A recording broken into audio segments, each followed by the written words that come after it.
സുവർണ കഥകളിലേക്ക് സ്വാഗതം. കഥ തുറക്കാനാവാത്ത പൂട്ട്. തിരുത്തിമ്മലെ ലോറൻസ് ചേട്ടൻ ഇങ്ങനെയൊന്നുമല്ലായിരുന്നു പണ്ട്. കൈവച്ചതിലൊന്നും വിരൽ പതിയാത്ത വെറുമൊരു കണകുണ ലോറൻസ്. ഇതേ പാർട്ടി പിന്നീടൊരു കാലത്ത് മാന്ത്രിക വിരലുകളുള്ള ലോറൻസ് ചേട്ടനാകുമെന്ന് ആര് കരുതി? അത് ചരിത്രപ്രസിദ്ധമായ തെങ്കാശിയുടെ കഥ, പൊന്നപ്പൻ മേസ്ത്രിയുടെയും ശിവാജി ഗണേശന്റെയും കഥ, അവിടത്തെ ഇളം ചൂടുള്ള അന്തിക്കാറ്റിൻ്റെ കഥ. അതെല്ലാം പറഞ്ഞു വയ്ക്കുക എന്നത് അക്കരെയുള്ളൊരു പള്ളിക്കൂടത്തിലെ മാഷായ എൻ്റെ നിയോഗം. പല്ലുകൾ എണ്ണാറില്ല ലോറൻസ് ചേട്ടൻ. മുൻപുണ്ടായിരുന്നവയിൽ നിന്ന് പുഴയിൽ എറിഞ്ഞവ കുറച്ചാൽ ഏതാണ്ടൊരു രൂപം കിട്ടുമായിരിക്കും.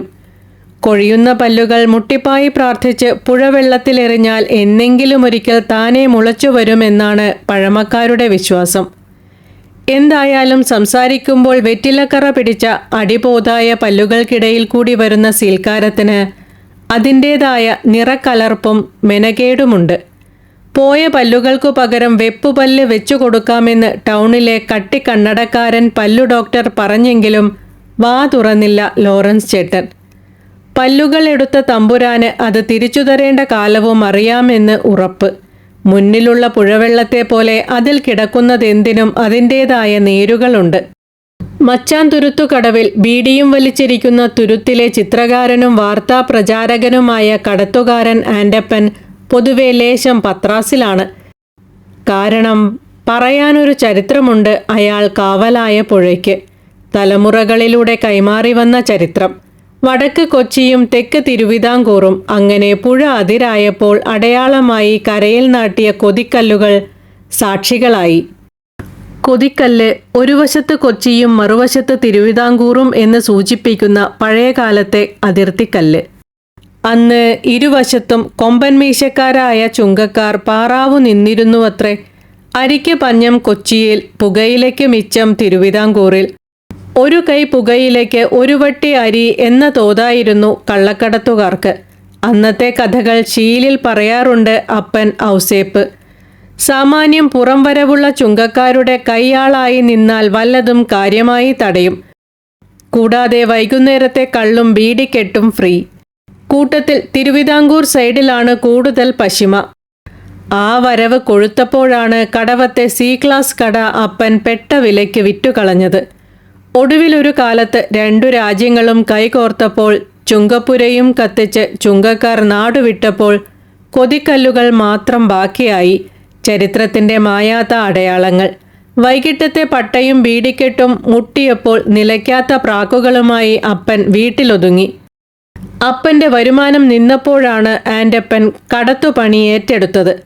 സാമാന്യം വീതിയുള്ള ആ പുഴയ്ക്കുമീതെ ഒരു പാലം വന്നേ തീരൂ എന്ന് പഞ്ചായത്തുകാർ പലതവണ കടലാസുകൾ പാസാക്കി തിരുവനന്തപുരത്തേക്ക് അയച്ചെങ്കിലും കുലുങ്ങിയില്ല തലസ്ഥാനവും കാവൽ നിൽക്കുന്ന മാധവരായരും. പാരവെച്ചത് കള്ളച്ചാരായക്കാർ തന്നെയെന്ന് തിട്ടമുണ്ട് കരക്കാർക്ക്. ജില്ലയെ മതിപ്പിക്കുന്ന മുന്തിയ വാറ്റ് ആ തുരുത്തിൻ്റെ പൈതൃകം. പാപികളായ ചുങ്കക്കാരുടെ വള്ളങ്ങളുടെ വരവ് ദൂരെ നിന്നേ പിടിച്ചെടുക്കാൻ കാക്കക്കണ്ണുകളുള്ള കയ്യാളുകളുണ്ട് വ്യവസായികൾക്ക്. വശപ്പിശകുള്ള വള്ളങ്ങളുടെ നിഴൽ അകലെ കാണുമ്പോഴേ വാറ്റുകേന്ദ്രങ്ങൾ ഉണരുകയായി. ദേന്നു പറയുമ്പോഴേക്കും ഉപകരണങ്ങൾ അണ്ടർഗ്രൗണ്ടിൽ.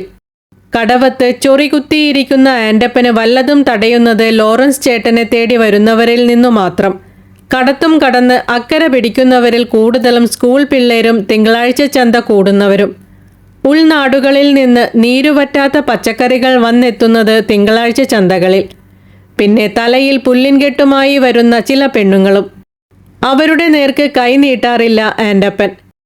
എല്ലുറപ്പും നാവരവുമുള്ള പെണ്ണുങ്ങളോട് കോർത്താൽ അഴിയാൻ പോണത് മുൻ തലമുറകളുടെ വേണ്ടാധീനങ്ങളുടെ അഴുക്കുകെട്ടായിരിക്കുമെന്ന് ഉറപ്പുണ്ടയാൾക്ക്. പക്ഷേ ലോറൻസ് ചേട്ടനെ തിരക്കി വരുന്നവർ ഡീസന്റ് പാർട്ടികൾ. പലതരം ബദ്ധപ്പാടുള്ളവർ. വഞ്ചിയിലിരിക്കുന്നതു തന്നെ വലിയ തത്രപ്പാടിൽ, ശ്വാസം ആഞ്ഞു പിടിച്ച്. 2 ബസ്സും പിടിച്ച് ഇത്രയും പാടുപെട്ട് അക്കരെ ചെന്നാൽ കാണാനാകുമോ ദിവ്യപുരുഷനെ? വലിയ തിരക്കുള്ളയാളാണെന്ന് കേട്ടിട്ടുണ്ട്. അക്കരെ കാർ കൊണ്ടുവന്നു നിർത്തി തട്ടിക്കൊണ്ടുപോകുന്ന വമ്പന്മാരുണ്ടെന്നും കേട്ടിട്ടുണ്ട്. പിന്നെ ആ കൂടിക്കാഴ്ച, അതേപ്പറ്റി കേട്ടുകേൾവികളും കെട്ടുകഥകളും ഏറെ. പേടിയാണ് എല്ലാവർക്കും. ഇരിക്കാൻ പറയാറില്ല വരത്തരോട്. ഉമ്മറത്തെ ചൂരൽ കസേരകൾ നേരും നെറിയുമുള്ളവർക്ക് മാത്രം. മുനവച്ച ചോദ്യങ്ങൾ ഒരുപാട്. ഹജൂർ കച്ചേരി മട്ടിൽ ക്രോസ് വിസ്താരവും. മണിമണിയായ ഉത്തരങ്ങൾ കിട്ടിയേ തീരൂ. വരത്തൻ്റെ മുഖത്തെ നേർത്ത ചുളിവുകളുടെ പൊരുൾ പോലും വായിച്ചെടുക്കാം ലോറൻസ് ചേട്ടന്. പരീക്ഷയിൽ ജയിച്ചാൽ കസേരയിൽ ഇരിക്കാം. പറയാനൊരു കഥയുണ്ട് ലോറൻസിന്. ഏറെ നാൾ ആസ്പത്രിക്കട്ടിലിൽ കിടന്ന അമ്മച്ചി മേലോട്ട് പോയത് ഒരു പെരുന്നാളിൻ്റെ തലേന്ന്. അതിൻ്റെ നീർക്കെട്ടിൽ കള്ളുഷാപ്പിലായി അപ്പൻ്റെ പൊറുതി. വക്കും മൂലയുമില്ലാതെ ഓരോന്ന് പറഞ്ഞുകൊണ്ടിരുന്ന അപ്പനും ഒരു പുലർച്ചയ്ക്ക് വിളി വന്നു. അതിൽ പിന്നെ ഇളയവൾ എൽസിയും ലോറൻസും തനിച്ച് ആ വീട്ടിൽ. ആരെങ്കിലും മുഖത്തൊന്നു തറപ്പിച്ചു നോക്കിയാൽ മോങ്ങാൻ തുടങ്ങുന്ന എൽസി. അങ്ങനെ കെട്ടുകളെല്ലാം തലയിലായപ്പോൾ എടങ്ങേറായി ലോറൻസിന്. ആശുപത്രി ചെലവിനെടുത്ത കൈവായ്പകൾ ഒരു വശത്ത്. എന്നിട്ടും ആകെ കൂടിയുള്ള 7.5 സെന്റ് സൊസൈറ്റിക്ക് ഈടുവച്ച് പെങ്ങളെ മൂടിക്കലിലേക്ക് കെട്ടിച്ചുവിട്ടു. ഒരു തടിക്കമ്പനിയിലാണ് വർഗീസിനു പണി. അവധി പറഞ്ഞ ബാക്കി സ്ത്രീധനം കൊടുത്തു തീർക്കാനാകാതെ ലോറൻസ് താളം ചവിട്ടി നിന്നപ്പോൾ പെങ്ങളെ എന്നു വേണമെങ്കിലും പെട്ടിയും പ്രമാണവുമായി മൂടിക്കലിൽ നിന്ന് ബസ് കയറ്റിവിടുമെന്ന ഭീഷണിയായി. ലോറൻസിന്റെ വേവ് ശരിക്കും കാണുന്നുണ്ട് ചരിത്രകാരൻ ആൻഡപ്പൻ. റബ്ബർ പന്തു കളിക്കാലം തൊട്ടുള്ള കൂട്ട്.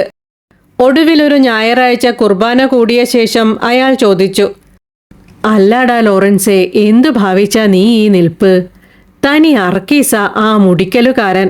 വാശിക്ക് കൊച്ചിന്റെ വയറും വീർപ്പിച്ച് വണ്ടി കയറ്റിവിട്ടാ ഞാൻ പിന്നെ എന്ത് ചെയ്യണമെന്നാ നീ പറയണേ?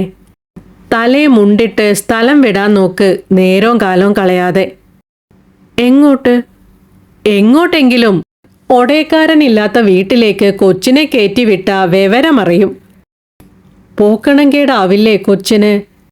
ഇപ്പ അതില്ലാന്നാ നിന്റെ വിചാരം. ഒടുവിൽ ഏതാണ്ട് ഉറപ്പിച്ച പോലെ രാവിരുളാൻ കാത്തിരുന്നു അയാൾ. അങ്ങനെ ചെന്നെത്തിയത് തമിഴകത്തെ തെങ്കാശിയിൽ, പൊന്നപ്പൻ മേസ്തിരിയുടെ തെങ്കാശിയിൽ. നടികർ തിലകം കൊട്ടക വാഴുന്ന തെങ്കാശിയിൽ. അതൊരു നീണ്ട കഥ. തെക്കുവടക്കറിയാതെ വാപൊളിച്ചു നടന്ന കാലത്ത് 2 നാൾ അന്തിയുറങ്ങാൻ കണ്ട സ്ഥലം പൊന്നപ്പൻ മേസ്തിരിയുടെ വർക്ക്ഷോപ്പിന്റെ തിണ്ണ. പിന്നീട് ആൺമക്കളില്ലാത്ത മേസ്തിരിയുടെ ശിഷ്യനാകാൻ കാലമധികം വേണ്ടി വന്നില്ല. സാധാരണ കൊല്ലപ്പണി മുതൽ വർക്ക്ഷോപ്പിലെ ഒരുമാതിരി തട്ടുമുട്ടു വേലകളൊക്കെ അവന് പെട്ടെന്ന് വഴങ്ങുമെന്നത് കുളിരായി മേസ്തിരിക്ക്. അങ്ങനെ പാർപ്പ് പണിപ്പുരയിലെ ഉൾമുറിയിൽ, സാപ്പാട് ഉച്ചയ്ക്ക് അടുത്തുള്ള തട്ടുകടയിലാണെങ്കിലും രാത്രി പൊന്നപ്പൻ മേസ്തിരിയുടെ വീട്ടിൽ തന്നെ. ഡേയ് ലോറൻസേ എന്ന വിളിയിൽ വല്ലാത്തൊരു ഇനിപ്പ്. ഇവ സാധാരണ മലയാളത്താനല്ല, റൊമ്പം നല്ലവൻ. നമ്പലാം, അയാൾ പൊണ്ടാട്ടിയോട് പറഞ്ഞു. പക്ഷേ കാലം കുറെ കഴിഞ്ഞപ്പോൾ പിറന്ന നാടിൻ്റെ പുഴക്കാറ്റും പുഴച്ചൂരും ലോറൻസിനെ അലട്ടാനെത്തി. മടക്കത്തെക്കുറിച്ച് അയാൾ കാര്യമായി ആലോചിക്കാൻ തുടങ്ങി. തുരുത്തിലെ കാറ്റിനും മഴയ്ക്കും അവയുടേതായ തനിമയുണ്ട്. ഉമ്മറപ്പടിയിൽ കാലൂന്നി നോക്കിയാൽ തൊട്ടു മുൻപിൽ പുഴ. ഇടവം മിഥുനം മാസങ്ങളിൽ കാലവർഷക്കാറ്റായി, ധനുമകരങ്ങളിൽ കോടമഞ്ഞായി പുഴ. ഒരുപാട് കഥകളും ഓർമ്മകളും കൊണ്ടുവരുന്ന പുഴ. അതേപ്പറ്റിയൊക്കെ പാണ്ടിയിലെ കൊടും ചൂടിലിരുന്ന് കനവു കാണുന്നതെങ്ങനെ? എന്നാലും ഗതികെട്ട സമയത്ത് താങ്ങായ മേസ്തിരിയോട് പറയാൻ മടി. പറവായില്ലേ, പോയി വാടാ കണ്ണേ. പൊന്നപ്പൻ മേസ്തിരിയുടെ ശബ്ദം കേട്ടപ്പോൾ അയാൾ ഞെട്ടി. ഊരേതായാലും പുഴക്കറുതുക്ക്, ഒരു വേല തെരിയും ഒനക്ക്, അത് പോതും. തെങ്കാശിക്കാരൻ പൊന്നപ്പന് ലേശം മലയാളവും വഴങ്ങും. അങ്ങനെ ഗുരുവിൻ്റെ കാലു തൊട്ട് അനുഗ്രഹം വാങ്ങി പിറന്നു വീണ തുരുത്തിലേക്ക്. യാത്രയാകുമ്പോൾ ഒരു താക്കോൽ കൂട്ടം കയ്യിൽ കൊടുത്ത് അനുഗ്രഹിച്ചു വിട്ടു പൊന്നപ്പൻ മേസ്തിരി. പതിറ്റാണ്ടുകൾക്ക് മുൻപ് അപ്പ വർക്കത്തായി ഏൽപ്പിച്ച താക്കോൽ കൂട്ടം. അത് കൈമാറാൻ പറ്റിയ ഉറ്റവനെ തേടുകയായിരുന്നു ഇതേവരെ. അത് വിധിച്ചത് ഈ മലയാളത്താന്. തലചൊറിഞ്ഞ് ഇത്തിരി നേരം പ്രാർത്ഥിച്ച ശേഷമാണ് ഏതോ ഉള്ളറയിൽ നിന്ന് ആ മാന്ത്രിക താക്കോൽ കൂട്ടം എടുത്തു നീട്ടിയത്. കണ്ണേ ലോറൻസേ, ഇത് ഇരിക്കട്ടും. இந்த വർക്ക്ഷോപ്പ് കിർക്ക് വേല ഒന്നും ശരിയാകാൽ എന്നാൽ. ഗുരു പൊടുന്നനെ നിർത്തിയപ്പോൾ അതിൻ്റെ പൊരുൾ പെട്ടെന്ന് പിടികിട്ടിയില്ല ലോറൻസിന്. പിന്നീടൊരു കാലത്ത് വയറ്റുപിഴപ്പിന് ഉതകാൻ പോകുന്നത് ആ താക്കോൽ കൂട്ടമാണെന്ന് ആരറിഞ്ഞു? അങ്ങനെ വീണ്ടും പഴയ തുരുത്തിലെ പഴയ വീട്ടിൽ അതേ പുഴക്കാറ്റും പുഴച്ചൂരും. കടവത്തു കണ്ടപ്പോഴേ ചിരിച്ചു കുഴഞ്ഞു ചരിത്രകാരൻ. പോന മച്ചാൻ തിരുമ്പി വന്താൻ. പക്ഷേ ചിരി വന്നില്ല ലോറൻസിന്. ഉള്ളിൽ ഇപ്പോഴും പേടിയുണ്ട്. പഴയ സ്ത്രീധന കണക്കും പറഞ്ഞ് ആ വർഗീസെങ്ങാനും കേറി വന്നാലോ? അവന്റെ പ്രകൃതം വെച്ച് പലിശ ചോദിക്കാനും മടിക്കില്ലെന്നുറപ്പ്. പോടാ, അതൊക്കെ പഴയ കേസ്. മില്ലിലെ മെഷീനിൽ പെട്ട് അവന്റെ കൈ മുറിഞ്ഞ് പിന്നെ നമ്മുടെ കൊച്ചു പണിയെടുത്തല്ലേ ആ കുടുംബം പെലത്തണേ. വിശ്വസിക്കാനാവുന്നില്ല ലോറൻസിന്. തറപ്പിച്ചൊന്നു നോക്കിയാൽ മൂങ്ങുന്ന നമ്മുടെ എൽസി കൊച്ചോ? അക്കരെ ഒരു വർക്ക്ഷോപ്പിന് വകുപ്പുണ്ടെന്ന് ലോറൻസ് പറഞ്ഞപ്പോൾ കണ്ണു തള്ളി ആൻ്റപ്പൻ്റെ. കരക്കാരുടെയും. ആര് വരാനാണ് ഈ ഓണം കേറാ മൂലയിൽ? പൊന്നപ്പൻ മേസ്ത്രി കൊടുത്ത ചില പഴയ യന്ത്രങ്ങൾക്ക് പുറമെ കോവയിൽ നിന്ന് ചുളുവിലൊപ്പിച്ച ചില ഉരുപ്പടികളും ചേർന്നപ്പോൾ ആ ഷെഡിന് ഏതാണ്ടൊരു പണിപ്പുരയുടെ കെട്ടും മട്ടുമായി. പിന്നീടൊരു വൈകിട്ട് മുഖം മൂടി വച്ച് തീക്കനലുകൾ പറത്തി ഇരുമ്പു കഷണങ്ങളെ ചുവപ്പിക്കുന്ന ലോറൻസ് ഒരു അത്ഭുതമായി കരക്കാർക്ക്. ഇതൊക്കെ ആയിരിക്കുമോ പാണ്ടിയിൽ പഠിച്ചത്? പക്ഷേ ആ നാട്ടിൻപുറത്ത് എങ്ങനെ പച്ചപിടിക്കാൻ? ഈ കടവത്തുനിന്ന് മാറി നാലാളുടെ കണ്ണിൽപ്പെടുന്ന വല്ലയിടത്തും ആയിരുന്നെങ്കിൽ. കരക്കാർ വട്ടം കൂടി പൗശന്യം പറഞ്ഞു. പൗശന്യം, പരദൂഷണം. അത് കുറെ ശരിയുമായിരുന്നു. പക്ഷേ അത്രയും വാടക ആരു കൊടുക്കും? ഇവന്മാരുടെ അപ്പന്മാർ കൊടുക്കുമോ? ലോറൻസ് പിറുപിറുത്തത് കേൾക്കാൻ ആരുമില്ലായിരുന്നു. അതിനിടയിലാണ് 3 കടത്തും കടന്ന് ത്രേസ്യാക്കുട്ടി അയാളുടെ കുടുംബത്തേക്ക് കയറി വന്നത്. വിളഞ്ഞ ഗോതമ്പ് നിറത്തിൽ പൊക്കം കുറഞ്ഞ് കൊഴുത്തുരുണ്ട ഏതാണ്ടൊരു ത്രേസ്യാക്കുട്ടി. ഉടലിൽ വേണ്ടതെല്ലാം വേണ്ടതിൽ കൂടുതൽ കഴുത്തിലും കാതിലും ഏതാണ്ടൊക്കെ തൂക്കി വിരലിൽ ഉരുളൻ പൊന്മോതിരവുമിട്ടാണ് അപ്പൻ പുഴ കടത്തിവിട്ടത്. കൂടാതെ ഒരു തുണിസഞ്ചിയിൽ കുറെ അച്ചപ്പവും കുഴലപ്പവും അരിയുണ്ടയും. തിടുക്കമായിരുന്നു അവർക്ക്. പെണ്ണ് പുര നിറഞ്ഞ് ഓടിക്കളി തലനീട്ടാൻ തുടങ്ങിയ കാലം. രാവിരുളിൽ വീടിനു പുറത്ത് ഞെക്കുവെളിച്ചവും ചൂളമടിയും കൂടി വന്ന കാലം. കൂസലേതുമില്ലാതെ പെണ്ണ് നടവരമ്പത്തൂടെ നെഞ്ചു വിരിച്ചു നടക്കാൻ തുടങ്ങിയ കാലം. 3 കടവുകൾക്കക്കരെ വർക്ക്ഷോപ്പ് നടത്തുന്നയാളാണ് പയ്യനെന്ന് മൂന്നാമൻ പറഞ്ഞു വിശ്വസിപ്പിച്ചിരുന്നെങ്കിലും 3-ാം പക്കം കാൽ കാശിനു കൊള്ളാത്ത ആ പണിപ്പുര കണ്ടപ്പോഴേ ത്രേസ്യാക്കുട്ടിയുടെ ഉള്ളു കലങ്ങി. അതോടെ കെട്ടിയോന്റെ കിളരം 2.5 ഇഞ്ച് കുറഞ്ഞപ്പോൾ അവളുടേത് അത്രയും കൂടിയത് നാട്ടുനടപ്പ്. അവളുടെ വീട് അടക്കി വാഴുന്ന രണ്ടാനമ്മയുടെ ഉശിര് കുറേയൊക്കെ അവളിലേക്കും പകർന്നു. പിന്നെ ആ തുരുത്തിലെ തനത് മൊഴികളായി, ഈശാഭാഷയായി. എന്നെങ്കിലും പച്ച പിടിക്കോ തൻ്റെ ഈ ക്ണാപ്പ് വർക്ക്ഷോപ്പ്? കേട്ടു പരിചയമില്ലാത്ത വാക്കുകൾ. ആദ്യം ഒന്ന് പരുങ്ങിയെങ്കിലും വിട്ടുകൊടുത്തില്ല ലോറൻസ്. പിന്നല്ലാണ്ട് പച്ചയല്ലെങ്കിൽ ചുമപ്പ്. കോപ്പ് കെട്ടിപ്പിടിച്ച് വച്ചോണ്ടിരുന്നോ, ഒരു ദിവസം ഞാനങ്ങ് ഇറങ്ങിപ്പോകും. പൊക്കോ, പൊന്നും പണവും കൊണ്ടോവും. കൊണ്ടോക്കോ. തൊണ്ട വരളുകയാണ് അവളുടെ. എന്നാലും അടിയറവ് വയ്യ. രണ്ടാനമ്മയുടെ മുൻപിൽ ഇയാൾ വെറും ശിശു. പിറ്റേന്ന് പുലർച്ചയ്ക്കാണ് ത്രേസ്യക്കുട്ടി ദേശാന്തരം പോയത്. കട്ടിലിൽ തൊട്ടടുത്തു തപ്പി നോക്കിയപ്പോൾ അവളില്ല. കിടക്കയിൽ പെൺചൂരുമില്ല. ഉറക്കപ്പിച്ചിൽ കൂടുതലൊന്നും തോന്നിയില്ല ലോറൻസിന്. വെളുപ്പിന് ഉറക്കം തീർന്നാൽ അടുക്കളയിൽ കയറി കട്ടനിട്ടു കുടിക്കുന്ന പഴക്കമുണ്ടവൾക്ക്. അതിൻ്റെ ആശ്വാസത്തിൽ മകരക്കുളിരിൽ മൂടി പുതച്ചു കിടന്നു. പക്ഷേ വെട്ടം വീണിട്ടും ചുറ്റുവട്ടത്തെ കാക്കകളും കോഴികളും വിളിച്ചുണർത്തിയിട്ടും അവളെ കാണാതായപ്പോൾ കാര്യങ്ങളുടെ വക്കുമൂലയും ഏതാണ്ട് തെളിഞ്ഞു കിട്ടി ലോറൻസിന്. പക്ഷേ അവളുടെ പ്രകൃതം വച്ച് 3 കരകൾക്കപ്പുറം സ്വന്തം വീട്ടിലെ പോയി കാണൂ എന്ന് ഉറപ്പായിരുന്നു. അത് ഏതാണ്ട് ശരിയാണെന്ന് 7-ാം പക്കം പുഴകൾക്കുമീതെ പാടകെട്ടിയ കരക്കമ്പികൾ വഴി വിവരം കിട്ടി. മാത്രമല്ല രണ്ടാനമ്മ വാഴുന്ന വീട്ടിൽ പൊരിഞ്ഞ പോരാണെന്നും ആ വാതിൽ എന്നു വേണമെങ്കിലും കൊട്ടിയടയ്ക്കപ്പെട്ടേക്കാമെന്നും കേട്ടു. അല്ലെങ്കിലും പൊന്നും പണവും കൊടുത്ത് കെട്ടിച്ചുവിട്ട ഏതു പെണ്ണിൻ്റെയും സ്ഥാനം കെട്ടിയോന്റെ വീട്ടിലല്ലേ? അങ്ങനെ തന്നെ നടന്നു. ആ കറുത്ത വാവിന് ഇറങ്ങിപ്പോയവൾ കയറി വന്നത് 3-ാമത്തെ വെളുത്ത വാവിന്. കതകിൽ മുട്ടുകേട്ടപ്പോൾ ആദ്യം അനങ്ങിയില്ല ലോറൻസ്. ഇത്തിരി കഴിഞ്ഞ് അല്പം കനത്തിൽ ഒന്നുകൂടി. കൂടെ ഒരു നേർത്ത പെൺകുരലും. ഞാനാ? അനക്കമില്ല ഇപ്പുറത്ത്. പൊന്നും പണവും കൊണ്ടുവന്നിട്ടുണ്ട്. ഇത്തിരി മടിച്ചെങ്കിലും പിന്നീട് കതകു തുറന്ന് ഒതുങ്ങി നിന്നു. അത് ഗുരു പൊന്നപ്പൻ മേസ്ത്രി പഠിപ്പിച്ച ശീലം. മറക്കാനും പൊറുക്കാനും ശീലിക്കുന്നവനാണ് സരിയാന മനിതൻ. അല്ലെങ്കിലും ഊരും പേരുമില്ലാത്ത തനിക്ക് അഭയം തന്ന് ഇവിടം വരെ എത്തിച്ച മേസ്ത്രിയാണ് അയാളുടെ കൺകണ്ട ദൈവം. അക്കാര്യത്തിൽ യോജിപ്പുണ്ട് ശിവാജി ഗണേശനും. പെണ്ണുകെട്ടുന്ന കാര്യത്തിൽ ആദ്യമേ തീരെ താല്പര്യമില്ലായിരുന്നുവെങ്കിലും ഇരുണ്ടുകിടന്ന കുടുംബത്തേക്ക് ഒരു പെൺതരി കടന്നുവരുന്നത് റാന്തൽ കൊളുത്തിവയ്ക്കുന്നതുപോലെയല്ലേ എന്ന് പലരും ചോദിച്ചപ്പോൾ തോന്നിയ ഇടയിളക്കം. ഇതിനിടയിൽ പാണ്ടിയിൽ നിന്ന് മടങ്ങിയെത്തിയ വിവരമറിഞ്ഞ് പഴയ കടക്കാരും ശല്യപ്പെടുത്താൻ തുടങ്ങിയിരുന്നു.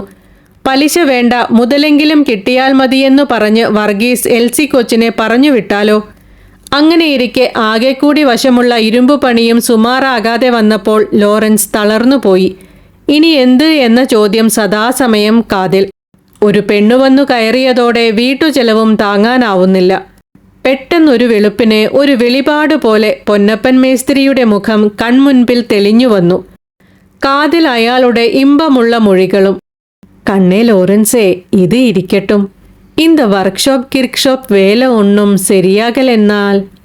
എവിടെയോ മറന്നുവച്ചിരുന്ന ആ താക്കോൽക്കൂട്ടം തപ്പിയെടുത്ത് കണ്ണോടണച്ച് നെഞ്ചോട് ചേർത്തു പിടിക്കുമ്പോൾ മേസ്ത്രിയുടെ വാത്സല്യം തുളുമ്പുന്ന മുഖമായിരുന്നു മുന്നിൽ. ഒരു പക്ഷേ ഇതായിരിക്കുമോ പുറത്തേക്കുള്ള വഴി?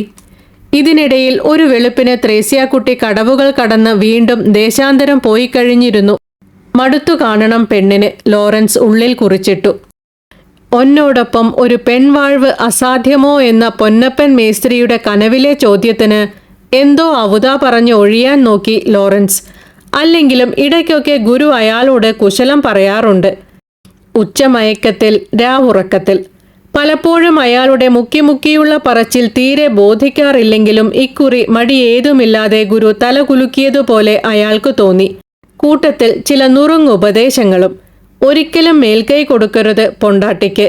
കൊണ്ടും കൊടുത്തും നിൽക്കണം എപ്പോഴും. തണുപ്പന്മാരെക്കാൾ ഉശിരുള്ളവരെയാണ് അവർക്കെപ്പോഴും ഇഷ്ടം. എന്തൊക്കെയായാലും ഇത്തവണ ത്രേസ്യാക്കുട്ടി പിറന്നു വളർന്ന വീട്ടിലേക്കായിരിക്കില്ല പോയിരിക്കുകയെന്ന് അയാൾക്കുറപ്പായിരുന്നു. രണ്ടാനമ്മ വെട്ടുകത്തി എടുക്കുമെന്നറിയാവുന്നതുകൊണ്ട് വകയിൽപ്പെട്ട വല്ല അമ്മാച്ചന്മാരുടെയും വീട്ടിൽ എത്രയായാലും അഭയം തേടി വന്ന പെണ്ണൊരുത്തിയെ ഇറക്കിവിടാൻ അവർ മടിച്ചേക്കും. അതിനിടയിൽ ഒരു വൈകിട്ട് കടത്തുവെച്ചു കണ്ടപ്പോൾ ആൻ്റപ്പൻ ഒച്ച താഴ്ത്തി ചോദിച്ചു, അല്ലേടാ ലോറൻസേ, ഞാനൊരു കാര്യം ചോദിച്ചാ നേര് പറയോ നീ? കാര്യം പറ. ഉറപ്പ് പറ. അല്ല, നിന്റെ ആ പെണ്ണിൻ്റെ ഇടയ്ക്കിടയ്ക്കുള്ള ഈ സർക്കീട്ടുകൾ കാണുമ്പോ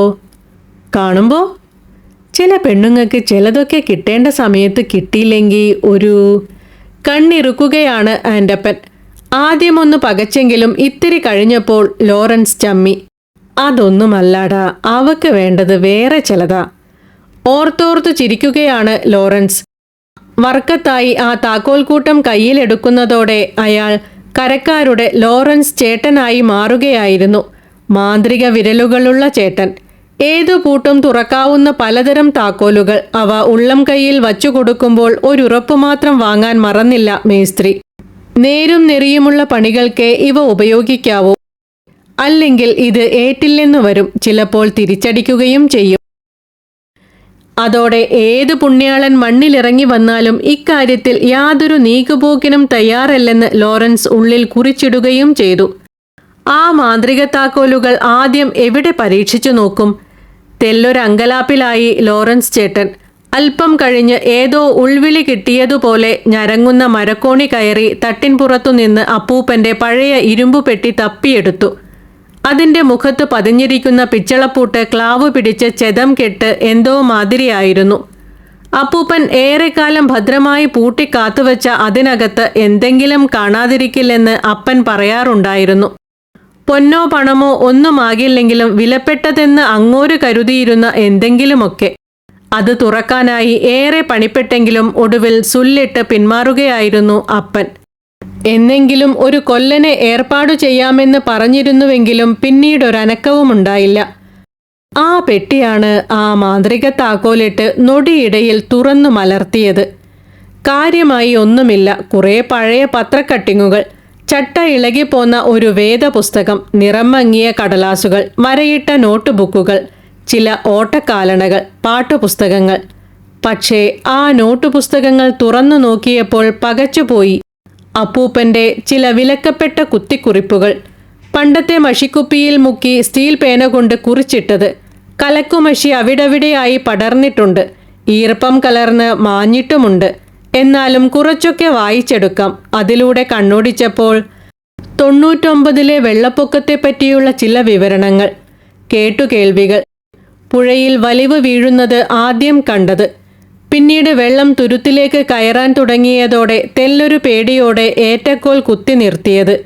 ഒടുവിൽ അത്യാവശ്യം വേണ്ടതെല്ലാം എടുത്ത് എല്ലാവരെയും കൂട്ടി അക്കരെ പിടിച്ചത്. പൊക്കത്തിലുള്ള പള്ളി കോമ്പൗണ്ടിൽ തമ്പടിച്ചത്. പിന്നീട് കൂട്ടരോടൊത്ത് വള്ളം തുഴഞ്ഞ് കരക്കാർ രക്ഷിക്കാൻ നോക്കിയത്.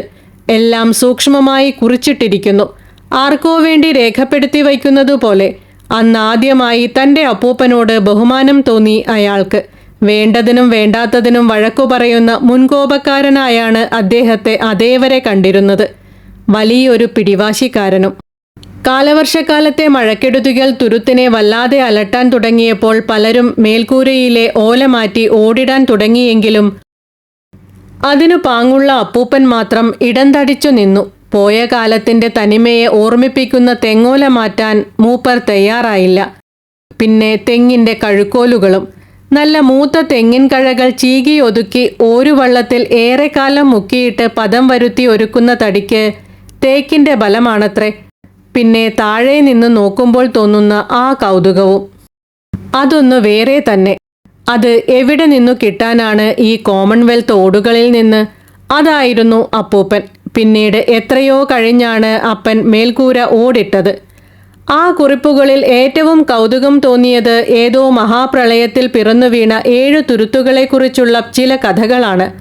കൂട്ടത്തിൽ മറവിയിൽ പൂണ്ടുപോയ അക്കരെയുള്ള ചില ചാർച്ചക്കാരെ പറ്റിയുള്ള സൂചനകൾ. എന്തായാലും അതോടെ തൻ്റെ അപ്പൂപ്പൻ ആളൊരു പുലിയായിരുന്നെന്ന കാര്യത്തിൽ യാതൊരു സംശയവുമില്ലാതായി ലോറൻസിന്. അപ്പൂപ്പൻ്റെ പെട്ടി തുറക്കാനായതോടെ മുൻപില്ലാത്തൊരു ധൈര്യം വീണു കിട്ടിയതുപോലെ. പിന്നീട് കേട്ടറിഞ്ഞ് നാട്ടിലെ വേറെയും ചില പൂട്ടുകൾ, അയാളുടെ വിരലുകൾക്കായി തലമുറകളായി കാത്തുകിടന്ന പൂട്ടുകൾ. പറഞ്ഞ കാശ് തരാൻ തയ്യാറായ കരക്കാർ, അടുത്തുള്ള ടൗണിൽ നിന്ന് കാറുമായി വരുന്നവർ വേറെ. വർക്ക്ഷോപ്പിലെ പഴയ ഉരുപ്പടികൾ വെച്ച് പകർപ്പു താക്കോലുകളും ഉണ്ടാക്കാമെന്നായി. അതിനിടയിലാണ് വല്ലാത്തൊരു കെണിയിൽപ്പെട്ടു പോയത്. അക്കരയിലെ കഴുത്തറപ്പൻ പണ്ടം പണയ സ്ഥാപനം ധനലക്ഷ്മിയുടെ കതകുകൾ ആരോ കുത്തി തുറന്നത് ഒരോണക്കാലത്തായിരുന്നു. പണപ്പെട്ടി തുറന്ന് പൊന്നും പണവും കൊണ്ടുപോയത് കള്ളത്താക്കോലിട്ട്. പെട്ടിക്ക് യാതൊരു കേടുപാടുമില്ലെന്നത് കരക്കാരെ അമ്പരപ്പിച്ചു. കേട്ടുകേൾവി പോലുമില്ലാത്ത സംഭവം. അതോടെ ടൗണിലെ പോലീസ് ഉഷാറായി. പോലീസ് നായകൾ സർവീസിൽ കയറുന്നതിന് മുൻപുള്ള മനോഹര കാലം. പല വഴികളും നോക്കി തോറ്റ കാക്കിവേഷങ്ങൾ ഒടുവിൽ കടവു കടന്നെത്തിയത് ലോറൻസ് ചേട്ടൻ്റെ പടിക്കൽ തന്നെ. പെട്ടി കുത്തിപ്പൊളിക്കാതെ കള്ളത്താക്കോലിട്ട് തുറക്കാനുള്ള കഴിവ് ആ ചുറ്റുവട്ടത്ത് ഒരാൾക്കേ ഉള്ളൂ എന്ന് കരക്കാർ മൊഴി കൊടുത്തപ്പോൾ ലോറൻസ് അകത്തായി.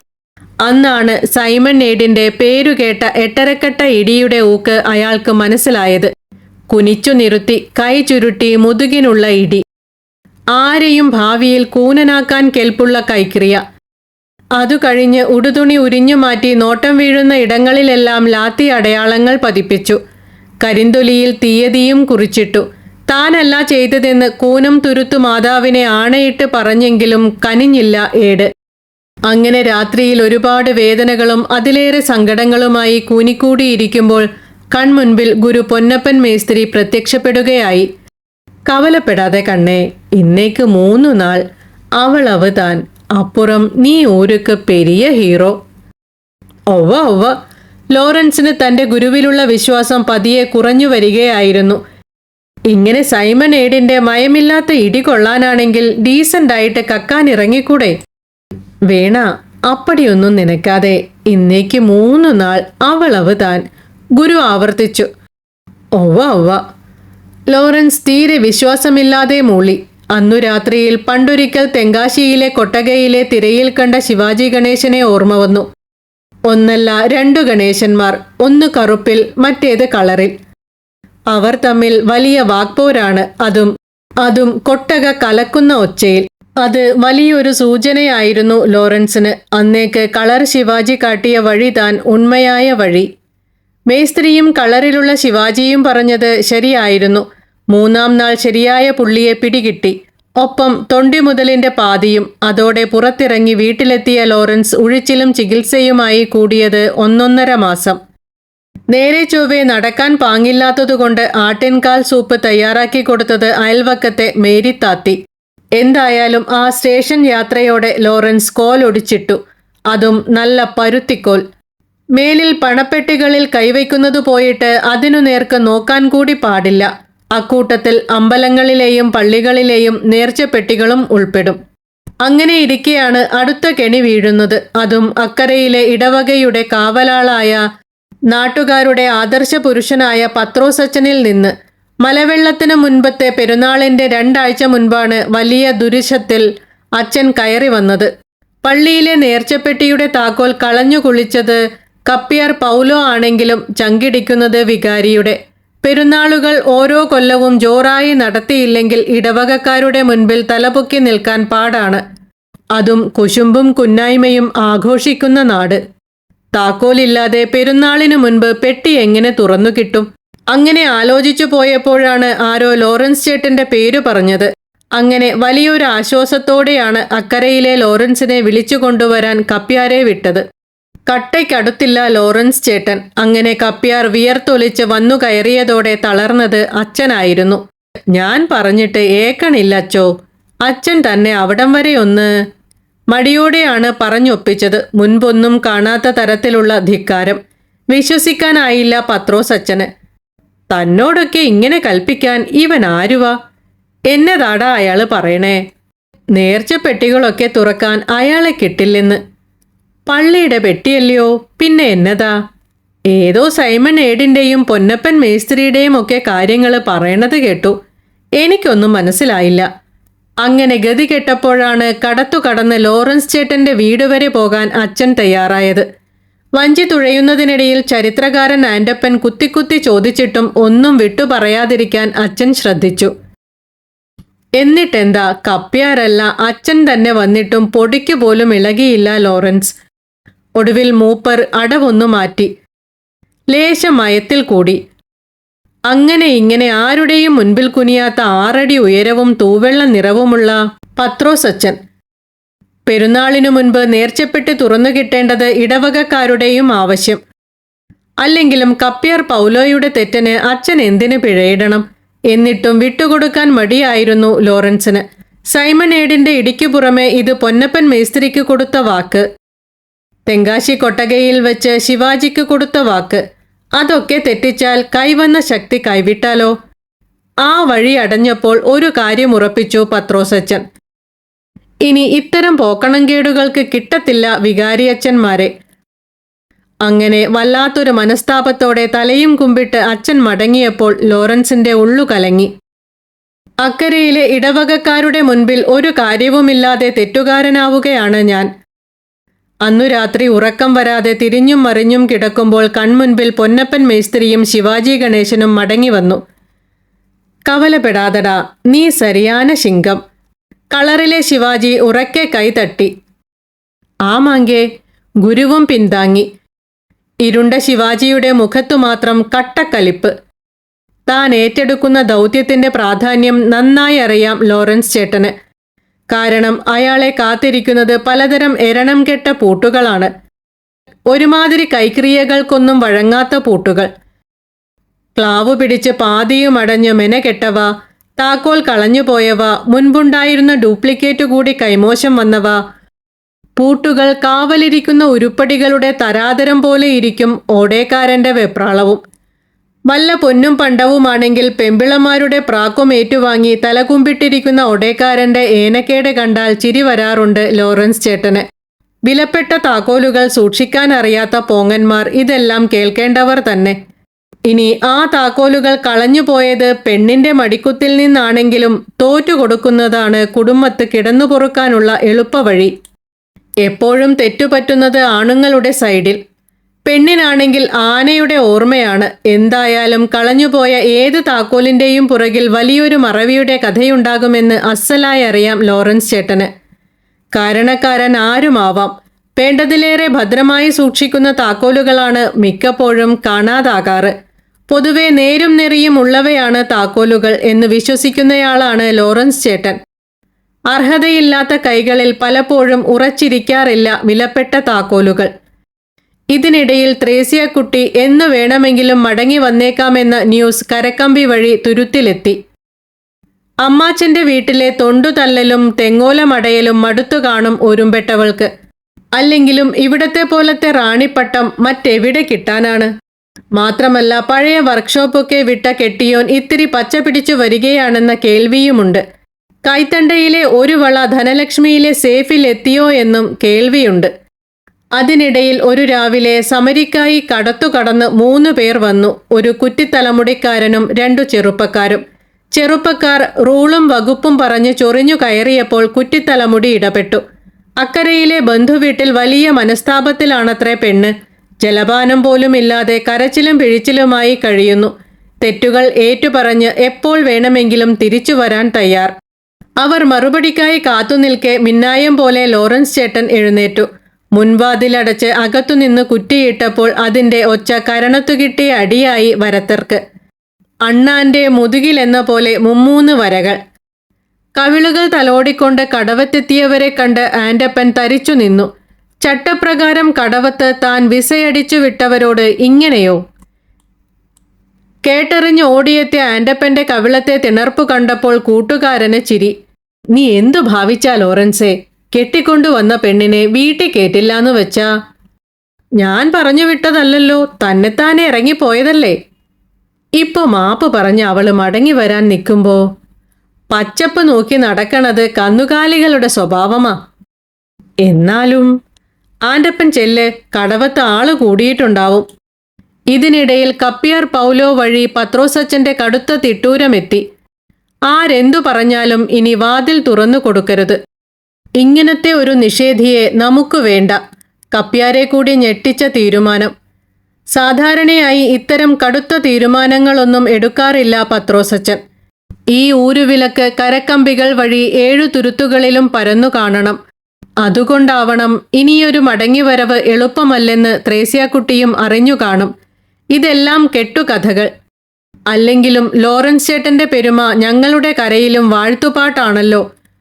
കാശെത്ര വാരിയെറിഞ്ഞാലും നേരിന്റെ വഴിയിൽ നിന്ന് തരിമ്പുപോലും മാറാത്തയാൾ. അങ്ങനെ ഒരുപാട് കേട്ടിട്ടുണ്ടെങ്കിലും ഞാൻ ലോറൻസ് ചേട്ടനെ പരിചയപ്പെടുന്നത് 3-4 വർഷങ്ങൾക്ക് മുൻപ് മാത്രം. ഗോദ്രജിന് വില കൂടിയപ്പോൾ നാട്ടിലെ ചെറുകിട വർക്ക്ഷോപ്പുകാർ കനം കുറഞ്ഞ തകിടുകൊണ്ട് തട്ടിക്കൂട്ടിയുണ്ടാക്കുന്ന 2ാം തരം അലമാര വാങ്ങാൻ ഞാൻ തീരുമാനിച്ചത് സ്വാഭാവികം. അല്ലെങ്കിലും അത്രയ്ക്ക് വിലപ്പെട്ട എന്തിരിക്കുന്നു പൂട്ടിവയ്ക്കാനായി? വസുമതിയുടെ ഇത്തിരി പൊന്നുള്ളതാണെങ്കിൽ സൊസൈറ്റിയിൽ പണയപ്പാടിലാണ്. എന്നിട്ടും എനിക്കും ഒരിക്കൽ കടത്തു കടന്ന് ലോറൻസ് ചേട്ടനെ തേടി പോകേണ്ടി വന്നു. സ്റ്റീൽ അലമാരയുടെ അകത്ത് പൊന്നും പണവും കരുതി വയ്ക്കാനായി ഉണ്ടാക്കിയ കള്ള അറയുടെ താക്കോൽ കളഞ്ഞുപോയാൽ കിടന്നു പൊറുക്കാനാകുമോ കുടുംബത്ത്? പൊന്നും പണവും ഒന്നുമില്ലെങ്കിലും അതിനകത്തിരിക്കുന്ന തറവാട്ടിലെ ആധാരത്തിന്റെ വില ചെറുതല്ലല്ലോ. നാട്ടുനടപ്പനുസരിച്ച് അത്തരം ആധാരങ്ങൾ സൂക്ഷിച്ചു വയ്ക്കാനുള്ള അവകാശം മൂത്ത മകനായ എനിക്കാണ്. കാൽക്കാശിന് വകയില്ലെങ്കിലും ആ ആധാരം വിട്ടുകൊടുക്കാൻ തയ്യാറുമല്ല. പക്ഷേ എന്തു ചെയ്യാം? എൻ്റെ ഇളയവൻ സതീശന് വീട് വയ്ക്കാനായി ബാങ്കിൽ നിന്ന് വായ്പ കിട്ടണമെങ്കിൽ വസ്തു ഈടുവയ്ക്കണം. ആധാരത്തിൻ്റെ നക്കൽ അവൻ്റെ കയ്യിലാണെങ്കിലും കടലാസുകൾ നോക്കുന്ന വക്കീലിന് മുന്നാധാരങ്ങളുടെ അസൽ കൊടുത്തേ തീരൂ. അതെല്ലാം കെട്ടിപ്പൊതിഞ്ഞ് ഒരു പ്ലാസ്റ്റിക് കൂട്ടിലാക്കി അലമാരയിൽ സൂക്ഷിച്ചു വച്ചിരിക്കുന്നത് ഞാനല്ലേ? സതീശനാണെങ്കിൽ ഒറ്റക്കാലിൽ നിൽപ്പാണ്. എങ്ങനെയെങ്കിലും വായ്പയൊപ്പിച്ച് മഴയ്ക്ക് മുൻപേ തറകെട്ടിയില്ലെങ്കിൽ 1 കൊല്ലം വേസ്റ്റ്. മഴവെള്ളം ഇറങ്ങിയാണ് അടിത്തറയിലെ കരിങ്കല്ലുകൾ ഉറയ്ക്കുന്നത്. 1 കൊല്ലം എന്ന് പറയുന്നത് 12 മാസമാണ്, 365 ദിവസമാണ്. അങ്ങനെ അക്കരയ്ക്ക്. എൻ്റെ വെപ്രാളം കണ്ടപ്പോഴേ ആൻ്റപ്പന് കാര്യം മനസ്സിലായി. ലോറൻസ് ചേട്ടനെ കാണാൻ തന്നെ. ഏനക്കേടായ പൂട്ടല്ലേ മാഷേ? ഓ. ഞാൻ വെറുതെ തലയാട്ടി. പൊന്നും പണവുമൊക്കെ ബാങ്കിലെ ലോക്കറിൽ വെച്ചൂടെ മാഷേ? എന്തോ അന്നേരം ആൻ്റപ്പൻ്റെ കിന്നാരം തീരെ പിടിച്ചില്ല എനിക്ക്. എൻ്റെ സാധനങ്ങൾ എവിടെ വയ്ക്കണമെന്ന് തീരുമാനിക്കുന്നത് ഞാനല്ലേ? അല്ല, ആൻ്റപ്പൻ ചോദിച്ചൂന്നേ ഉള്ളൂ. പിന്നെ മാഷെ ഈ വഴി കണ്ടിട്ടുമില്ല. കാര്യമായി വല്ലതും തടയുമെന്ന് കരുതിയായിരിക്കും ആൻ്റപ്പൻ വിടാതെ കൂടിയതെന്ന് തോന്നി. പക്ഷേ ഇതൊരു പ്രൈമറി സ്കൂൾ മാഷാണെന്ന് ഓർത്തിട്ടില്ല പാവം. ലോറൻസ് ചേട്ടനുമായുള്ള കൂടിക്കാഴ്ച എളുപ്പമല്ലെന്ന് പെട്ടെന്നു തന്നെ മനസ്സിലായി. പത്രോസ് അച്ഛൻ കുഴങ്ങിയത് ചുമ്മാതല്ല. അത്രയേറെ അരമുള്ള ചോദ്യങ്ങൾ, ക്രോസ് വിസ്താരങ്ങൾ. എന്തിനാണ് അലമാര തുറക്കുന്നത്? എവിടെ പോയി പഴയ താക്കോലുകൾ? എന്തൊക്കെയാണ് അതിനകത്തിരിക്കുന്നത്? അതെല്ലാം നിങ്ങളുടെ സ്വന്തമാണെന്നതിന് എന്തു തെളിവ്? ഇനിയൊരിക്കൽ അവകാശം പറഞ്ഞ് ആരെങ്കിലും കയറി വരുമോ? കളവിന് ലോറൻസ് കൂട്ടുനിന്നെന്ന് സൈമൺ ഏഡിന്റെ അടുത്ത് പരാതി പറയുമോ? വെറും ആധാരം മാത്രമാണെന്ന് പറഞ്ഞപ്പോൾ വിശ്വസിക്കാനാവാതെ ഒവ്വ ഒവ്വ എന്ന മുരൾച്ചയോടെ അയാൾ തലയാട്ടുന്നത് കണ്ടു. ആധാരം ഇയാളുടെ സ്വന്തമാണെന്ന് ആർക്കറിയാം? മാത്രമല്ല, ഇത്തരം ചീള് കേസുകൾ കൈകാര്യം ചെയ്യാനായി കടത്തുകടന്നു പോകുന്നതിൻ്റെ അപ്രിയവും ആ മുഖത്തു കാണാനായി. മേലേപ്പാടം തമ്പാന്റെ പത്തായപ്പുരയുടെ കൈപ്പത്തിയോളം വലുപ്പമുള്ള ആമത്താഴ് വെറും അരനിമിഷത്തിനുള്ളിൽ തുറന്ന തന്നോടാണീ കളി. ഒടുവിൽ അറ്റ കൈയായാണ് അക്കരയിലെ പ്രൈമറി സ്കൂളിലെ മാഷാണെന്ന മഹാസത്യം ഞാൻ പുറത്തുവിട്ടത്. അതാകട്ടെ പെട്ടെന്ന് ഏൽക്കുകയും ചെയ്തു. മൂന്നാം കിട തറവേലകൾ ഒരു സ്കൂൾ മാഷ് ചെയ്യുമെന്ന് ലോറൻസ് ചേട്ടന് പോലും വിശ്വാസം വന്നില്ല. അതോടെ ഞങ്ങൾക്കിടയിലുള്ള അകലം പതിയെ കുറഞ്ഞു. തൻ്റെ കണ്ടുപിടുത്തത്തിൻ്റെ പുറകിലുള്ള മുഴുവൻ ചരിത്രവും ഒരു സ്കൂൾ മാഷോട് തുറന്നു പറയാൻ അയാൾക്ക് മടി തോന്നിക്കാണില്ല. അങ്ങനെ പറഞ്ഞു നേരം പോയതറിഞ്ഞില്ല. അതിനിടയിൽ അയാൾ തന്നെ എനിക്ക് കട്ടൻ കാപ്പിയും പരിപ്പുവടയും വരുത്തിത്തന്നു. അത്രയും നേരം അക്ഷമയോടെ ഇരുന്നു കൊടുത്ത ശേഷം എനിക്ക് അയാളോട് ചോദിക്കാൻ ഒരേയൊരു മറുചോദ്യമേ ഉണ്ടായിരുന്നുള്ളൂ. ഇത്രയും കേട്ട ശേഷം ഈ ഭൂതലത്തിൽ ലോറൻസിന് തുറക്കാൻ പറ്റാത്ത പൂട്ടുകളൊന്നുമില്ലെന്ന് ബോധ്യമായി. എന്താ, ശരിയല്ലേ? ഇത്തിരി നേരം എന്തൊക്കെയോ ആലോചിച്ചിരുന്ന ശേഷം അയാൾ തല കുടഞ്ഞു. അല്ലേ? ലോറൻസിനെ തോൽപ്പിച്ച ഒരു പൂട്ടുണ്ട്. ഞാൻ മിഴിച്ചു നോക്കി. പെണ്ണിൻ്റെ മനസ്സ്. അപ്പോൾ അയാളുടെ തലയ്ക്കു ചുറ്റും അസാധാരണമായൊരു പ്രഭാവലയം തെളിഞ്ഞു വരുന്നതുപോലെ തോന്നി. ഞാൻ വായിക്കുന്ന കഥകളും എൻ്റെ വായനയും നിങ്ങൾക്ക് ഇഷ്ടമാവുന്നുണ്ടെങ്കിൽ എൻ്റെ ചാനൽ തീർച്ചയായും സബ്സ്ക്രൈബ് ചെയ്യുമെന്ന് പ്രതീക്ഷിക്കുന്നു. വീണ്ടും കാണാം. നന്ദി.